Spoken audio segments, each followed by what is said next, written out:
Ichininaw mayam ngasidi ay ekhoi sir Asang Kasar gi Maramda mayam gi mafamda ay gi thamoida laijabdo khajiktang phongthokjage mayam nasu adom yengpiraga ay gi video si ta piraga yaningba yaningdaba comment da dom phongthokpirao Sir Asang Kasar si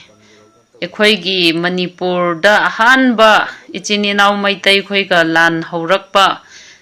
2023 3rd May dagi hauraga masi Manipur gidamak yalhomi gidamak yamna khanba kathokpa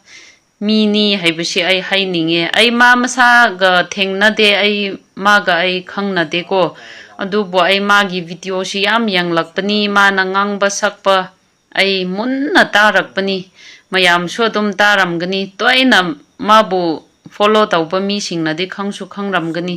Sir Asang Kasar si yamna achumba pamba mini magidi jati adu adagi leite ngarang nahan maksuma na hairidune ekhoi tangkhul gi MP amado kadai jatkre haina asini kuki na vote ka hallaga huji MP ama maron thoktraga leirisi aduna Sir Asang Kasar sidi magi jati kan khatpa leite mi gi jati pu huluba leite chumbado chumme lanbado lale haina ma straight leppa mi ni haibisi ai haininge aduna mayam na kari khanbra khangde hujiksu Sir Asang Kasar na Manipur gi oiriba phipam si karam maina tawraga Manipur praja mayam si khajiktang oirabusu ekhoi sa phagadra haina kanna hotna risi ai mayam gi dikhangde ai gi oina di yam full support ni ko Sir Asang Kasar si leader atokpaga manade mayam thamoi sengna mayam gi damakda kathokpa mi ni magi thamoida society praja magi ima laipak gi damakda haina ma leppa misak oye ma thamoi yam senge MLA minister gumna tolop phangba nate mana hujik kathokraga amada ngang riba mayam chatli mayam si khajiktang oirabusu karam maina ekhoi mayam si yai phagadra haina hotna ribani aduna Sir Asang Kasar gumba leader si Manipur da ngasi lairamba tarade ekhoi kharasu peace oigani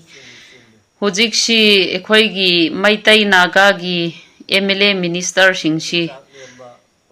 mokhoi pulla punsillaga ekhoi gi praja sokningai ekhoi gi Manipur kainingai ekhoi ngamjaroi haina lepraga muktang center government da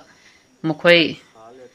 paukhumbi rabdi center government su khajiktang hangadra haina khalleko adubu tage ta thisnu naga meitei gi MLA dagi henthok raga ekhoi yalhomi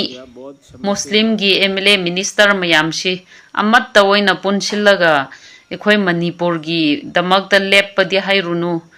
center government gi hui loina olabani yes da adubu ekhoi mayam praja si amat tawoina mannaraga ekhoi lepminna se Sir Asang Kasar se ai ma se full support tawe ko mayam gi wakhan kari leibra ai khangde